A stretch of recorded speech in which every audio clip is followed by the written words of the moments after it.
All right, let's head to our voicemail of Truth and Reason. This one about Baker Mayfield and the Browns. Baker's got his work cut out for him. Sorry to hear about the death threats, and he doesn't need those. He just needs to think before he throws and use his offensive power as far as his running backs go. And I think they actually might be able to pull up a miracle here. Happy New Year. All the best. Go Browns. All right, we appreciate the voicemails as always. Mary Carey, we've talked about this a couple of times. Play calling, and again, you know, when play calling works, everybody's behind it 100%. When it doesn't work, why don't you do the other thing? What have you thought about the play calling the last couple of weeks? Well, I'm of the mind that, like you said, when the play calling fails, then everybody has an opportunity to criticize it. And when it succeeds, then most people don't give it a second thought. So there was a lot to be said about how the last drive went. And I understand that there may have been some merit to, running the ball on 1st and 10 from the 50.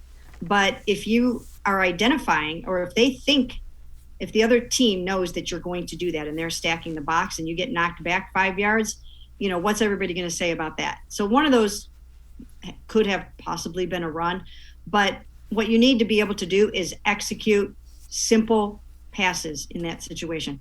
And that's the true problem, I think, is that they weren't able to get the ball to David Njoku on a short out that was thrown behind him. And then on the other side to Dearness Johnson, the linebacker read that right away, knocked it down, almost could have intercepted it.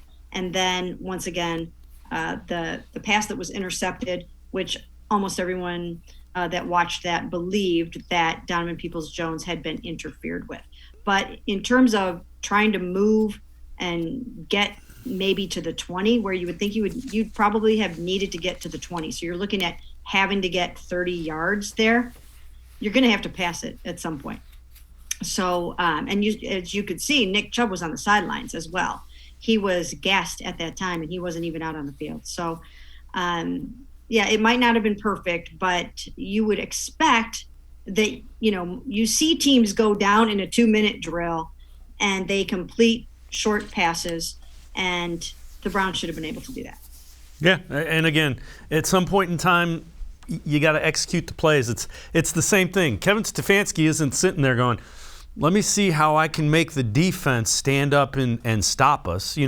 He's more invested than anybody into seeing this offense gain first downs, score, and win games.